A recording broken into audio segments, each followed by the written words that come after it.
Bismillahirrahmanirrahim. Assalamualaikum warahmatullahi wabarakatuh.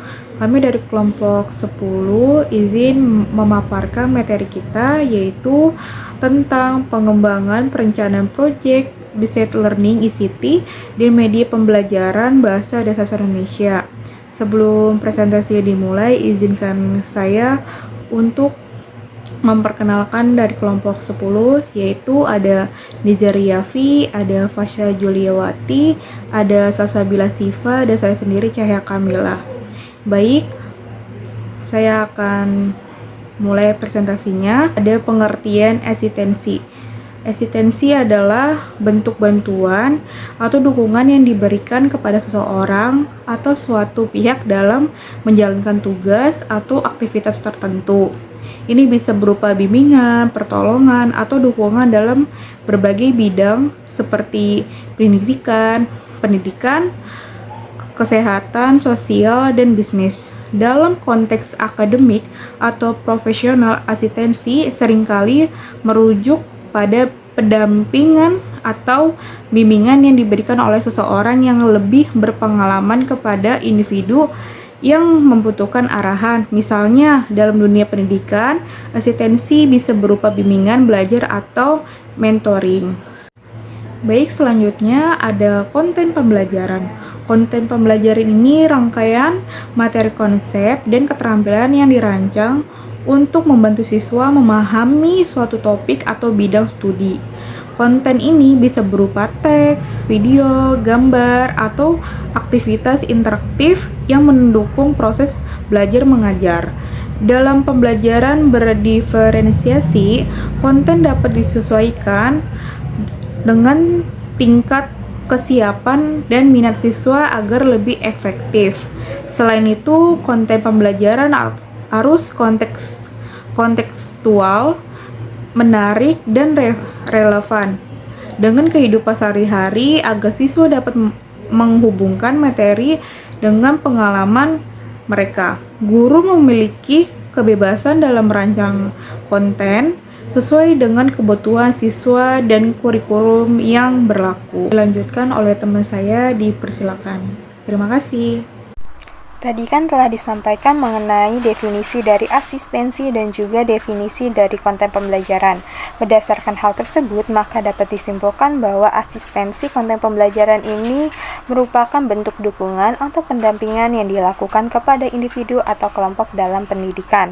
Nah, asistensi dari konten pembelajaran ini berupa materi, konsep, dan juga keterampilan yang dirancang untuk membantu siswa dalam memahami suatu topik. Nah, konten ini dapat berupa teks, video, gambar, maupun aktivitas interaktif lainnya.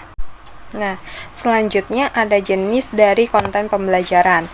Nah, ada berbagai jenis konten pembelajaran yang dapat digunakan untuk mendukung proses belajar mengajar, tergantung dari tujuan dan juga kebutuhan siswa. Yang pertama ini ada konten pembelajaran cetak, yaitu bisa berupa buku teks, buku referensi, jurnal, ataupun lembar kerja. Lalu yang kedua ini ada konten pembelajaran digital, yaitu bisa berupa video tutorial, video pembelajaran, video diskusi, vlog pendidikan, video dokumenter pendidikan, video pelatihan keterampilan, video interaktif, video animasi, presentasi multimedia, dan juga ada aplikasi interaktif lainnya. Nah, untuk konten-konten ini, konten dari pembelajaran ini nantinya akan disampaikan oleh Nizar. Kepadanya dipersilakan. Halo semuanya, perkenalkan saya Nizar Yafi. Saya yang akan melanjutkan pemaparan materi pada kelompok ini. Konten pembelajaran dapat disesuaikan dengan gaya belajar siswa. Gaya belajar siswa dapat dibedakan menjadi 4. Yang pertama ada pembelajaran visual, pembelajaran auditori, pembelajaran baca tulis, dan yang terakhir ada pembelajaran kinestetik. Berikut beberapa di antaranya. 1. Video pembelajaran, termasuk video presentasi, storytelling, talk show, animasi, dan juga tutorial yang membantu menyampaikan materi secara menarik. Yang kedua, ada simulasi dan pembelajaran berbasis game, menyediakan lingkungan interaktif yang memungkinkan siswa belajar melalui pengalaman secara langsung. Ketiga, konten kolaboratif, mendorong kerjasama antar siswa melalui proyek kelompok, forum diskusi, atau alat kerja tim online. Yang keempat, ada kuis dan penilaian berupa tes tugas atau kuis untuk mengukur pemahaman siswa sampai mana dia memahami materi tersebut dan memberikan umpan balik. Kelima, konten multimedia menggunakan video, animasi, infografis, dan audio untuk meningkatkan pemahaman siswa secara visual dan auditori. Yang keenam, kursus praktis berfokus pada penerapan pengetahuan melalui latihan, simulasi, dan juga studi kasus. Yang ketujuh, kursus teoretis berisi konsep-konsep akademis dan pengetahuan dasar, biasanya dalam bentuk teks, presentasi, atau artikel. Mungkin itu saja yang dapat saya sampaikan. Berikutnya akan dipaparkan oleh teman kelompok saya yang lain. Terima kasih. Yang selanjutnya, cara membuat konten belajar. Membuat konten pembelajaran yang menarik dan efektif membutuhkan perencanaan yang matang. Berikut beberapa langkahnya. Yang pertama, tentukan tujuan pembelajaran. Pastikan konten yang dibuat memiliki tujuan yang jelas seperti meningkatkan pemahaman siswa terhadap suatu konsep atau keterampilan. Yang kedua, pilih format yang tepat. Konten bisa berupa teks, video, infografis, atau bahkan simulasi interaktif, tergantung pada kebutuhan dan preferensi audiens. Yang ketiga, gunakan bahasa yang jelas dan menarik. Hindari penggunaan istilah yang terlalu teknis tanpa penjelasan, dan buat konten yang mudah dipahami sehingga menarik bagi pembaca atau penonton. Yang keempat, tambahkan visual dan multimedia. Gunakan gambar, video, atau animasi untuk membantu menjelaskan konsep dengan lebih baik dan meningkatkan keterlibatan siswa dengan menggunakan visual. Yang kelima, libatkan audiens.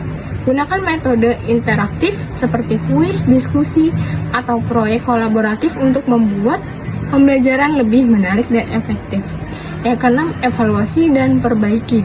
Setelah konten dibuat, lakukan evaluasi berdasarkan umpan balik dari penggunaan dan perbaikan jika diperlukan. Contoh konten pembelajaran. Ada banyak contoh konten pembelajaran yang dapat digunakan untuk mendukung proses belajar mengajar. Berikut beberapa contoh di antaranya.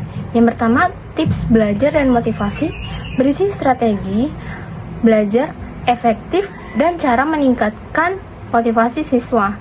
Yang kedua, review materi pelajaran, menyajikan rangkuman atau penjelasan konsep penting dalam berbagai mata pelajaran. Yang ketiga, ada tutorial dan praktikum, memberikan panduan langkah demi langkah untuk memahami konsep atau keterampilan tertentu. Yang keempat, konten kreatif bertema pelajaran, menggunakan pendekatan kreatif seperti cerita, ilustrasi, atau eksperimen untuk menjelaskan materi. Yang kelima, konten edukasi karir dan masa depan, menjelaskan wawasan tentang berbagai profesi dan jalur karir yang dapat ditempuh siswa. Yang selanjutnya, konten pengembangan diri dan soft skills, membantu siswa mengembangkan keterampilan komunikasi, kepemimpinan, dan kerjasama. Yang ketujuh, konten edukasi kesehatan mental, memberikan informasi dan strategi untuk menjaga kesehatan mental serta mengelola stres. Yang kedelapan, konten kreativitas dan kesenian, mendorong eksplorasi seni, musik, dan kreativitas dalam pembelajaran. Setiap jenis konten ini dapat disesuaikan dengan kebutuhan siswa dan metode pembelajaran yang digunakan.